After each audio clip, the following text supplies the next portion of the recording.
Scan, drück, füll. Eine Nachfüllstation soll beim Plastiksparen helfen. Finde ich eine sehr coole Idee. Mir fehlt das Vollwaschmittel. Das wäre mir sehr wichtig. Man probiert aktuell alles aus. Es ist auch fürs Image gut, hier Akzente zu setzen. Drück und füll. In den Unverpacktläden gibt es das schon längst. Max will wissen, ist das, was da im Drogeriemarkt plötzlich steht, eher Show oder Chance? Ende der 50er Jahre. Die Revolution beim Einkaufen. Die ersten Supermärkte in Deutschland. Statt wie bisher die Waren von Hand abzuwiegen und zu verpacken, wurde alles übers Band gezogen. Der Anfang der Umverpackungen. Heute ist daraus eine Plastikflut geworden. Beispiel Wasch- und Reinigungsmittel. Plastik in jeder Größe. Auch Christine Landmann hat da ihre Schwierigkeiten. Es widerstrebt mir, diese großen Flaschen immer in den Müll zu werfen. Ja, das mache ich sehr ungern. Kunststoffflaschen. Genau dagegen wollen DM und das Unternehmen Henkel was tun. Mit einer Nachfüllstation. Die steht seit 6 Wochen in diesem Geschäft im hessischen Liederbach.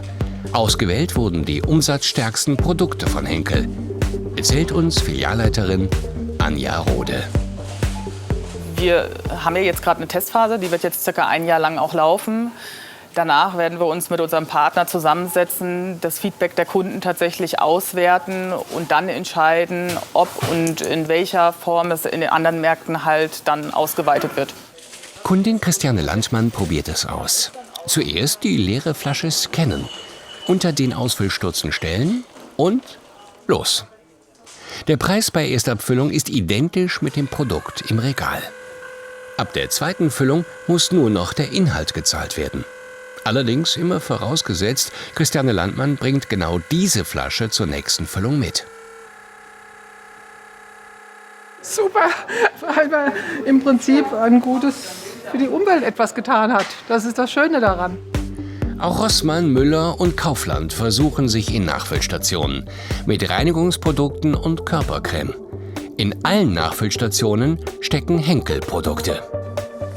Das Unternehmen zur Strategie? Henkels Nachfüllstationen sind eine von vielen Innovationen im Bereich nachhaltiger Verpackungsstrategien.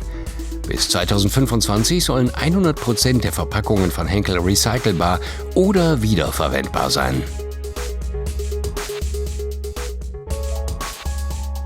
An Nachhaltigkeitsstrategien kommen Unternehmen heute nicht mehr vorbei, sagt Markenexperte Carsten Kilian. Allerdings sind solche Versuche für ihn höchstens Nischenlösungen. Wir müssen bedenken, dass aktuell 70% aller Kaufentscheidungen am Verkaufsort, am Regal getroffen werden. Und wer dann sozusagen seine Verpackung nicht dabei hätte, um die nachzufüllen, könnte dann ja nichts kaufen. 43 Nachfüllstationen stehen in Deutschland. In Hessen gerade mal eine, nur die in Liederbach.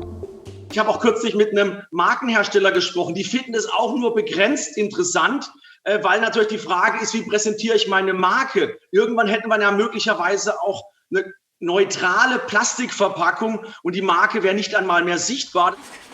Ob Marke oder Nicht-Marke interessiert in einem Unverpacktladen nicht. Dafür gibt es jede Menge Nachfüllstationen. Und das ist keine Innovation, sondern Alltag.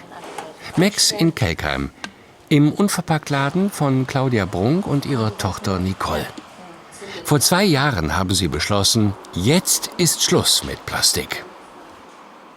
Wir haben nicht so viel Zeit, sage ich jetzt mal so. Und wenn man jetzt einfach mal bei schon Kleinigkeiten anfängt, Sachen zu ändern, ob man jetzt nur herkommt, um sein Waschmittel aufzufüllen, es reicht ja schon, um einfach schon der Welt was Gutes zu tun. Es sind aktuell ungefähr 80 Millionen Tonnen Plastik im Meer und das kann man gar nicht oft genug sagen. So dass immer mehr Leute jetzt sehen, wir müssen die Verpackungen einsparen und das kann man natürlich bei Unverpackt richtig toll. So sieht hier die Nachfüllstation aus.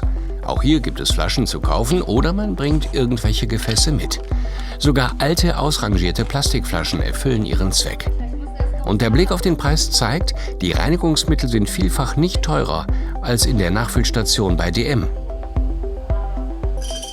Kundin Clivia Himmelreich hat inzwischen ihren gesamten Haushalt umgestellt. Sie spart Plastik und Geld. Ich finde, was DM macht, ist für mich ein Tropfen auf den heißen Stein. Also ich habe es gern ganz gründlich. Ich leiste meinen Umweltbeitrag, eben indem ich die Dinge selber mache. Und ich spare dabei monatlich 300 bis 400 Euro. Es gibt Kunden, die kommen nur wegen der Wasch- und Reinigungsmittel. Zuwachs im vergangenen Jahr in diesem Segment bei diesem Unverpacktladen um die 15%. Mit Kernseife und Sodawaschen ist der neueste Trend. Aber auch hier gilt für den Marktexperten, es bleibt eine Nischenlösung. Das große Argument in der Masse der Bevölkerung, das dagegen spricht, heißt Bequemlichkeit. Die Leute wollen Convenience. Die haben nicht Zeit, 1 Stunde oder 2 Stunden zu Hause sich über eine Mischung für ein Reinigungs- und Waschmittel den Kopf zu machen. Trotzdem gut zu wissen, dass es diese Alternativen des Einkaufens gibt, wie früher und ohne Plastik. Und vielleicht ist die Nachfüllstation im Drogeriemarkt auch bald eine Chance zur Plastikreduktion. Tja, super viel erfahren. Und wenn ihr noch mehr wissen wollt, kann ich euch dieses Video hier empfehlen. Und hier unten gibt es noch mehr von Max. Und wenn ihr gar nichts mehr verpassen wollt, einfach hier unten abonnieren und am besten auch noch mal die Glocke aktivieren. Also, bis zum nächsten Mal.